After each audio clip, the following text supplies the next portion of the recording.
to your last few huddles? How do we ensure that they could forget about previous lapses and just stay locked in with the next play? Oh, we just keep talking about being locked in, just getting stops. We kept reminding them, this is almost a lucky break we caught that, almost had their report and we didn't want to let it slip away.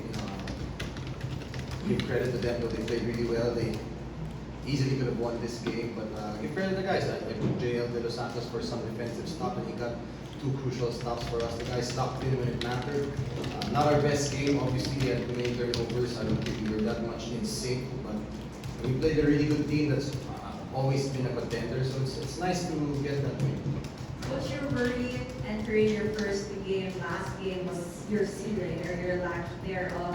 With you guys facing a team like Meralco, how would you describe how your players stepped up to the challenge of playing against the Malta Sprigs, especially Brandon Vince?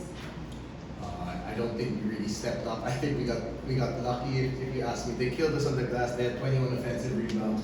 They really bullied us down low. So our bigs really have to step up to the challenge. I'm asking a lot from Kai Palungay to do a better job rebounding. We're a small team and we're really going to be one of the smaller teams, so we have to double up on our effort. I don't think the effort rebounding was that good this game, but we were able to make up for it in other ways. But I think overall we have to be better there. Thank you, Coach Charles. We're now opening the floor to the media. Son, ask me for your making this. You really missed this. Coach, congratulations.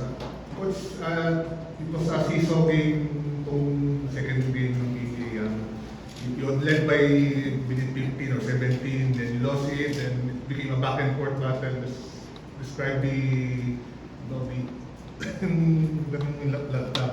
Well, it's tough, when we were up 15, give credit to our second unit at that time. They're the ones that made that run, and then Meralco made their run. Pero I think important sa akin, we didn't panic. They led pretty much the whole second half yata.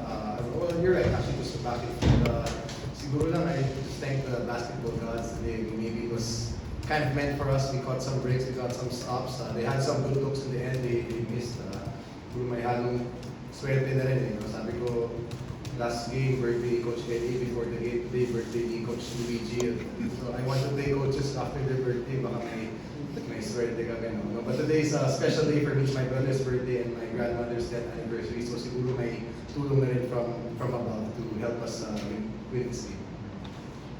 Coach, KP played well tonight. Kent has been one of your favorite players. Describe him throughout your tenure and tonight's performance.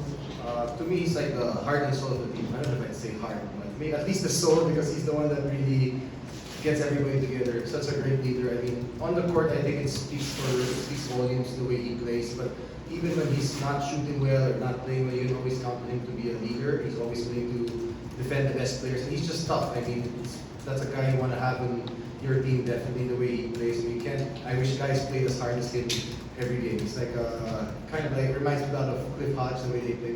Just fighters, man, and that's something we need. Our team needs.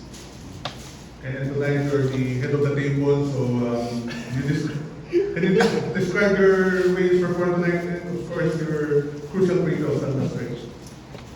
Being the tribal chief of this I think I wanted to make up for the mistakes earlier on. I think when Meralco got the lead, we weren't really connected as a team, both offensively and defensively. So once we tightened those things up, Coach Charles talked to us at halftime about, we need to do the right things, we're not playing the right way. So as long as we stick to what we prepared, we'll be okay. So I'm glad that we came back and I made some free throws. So 6 out of 10.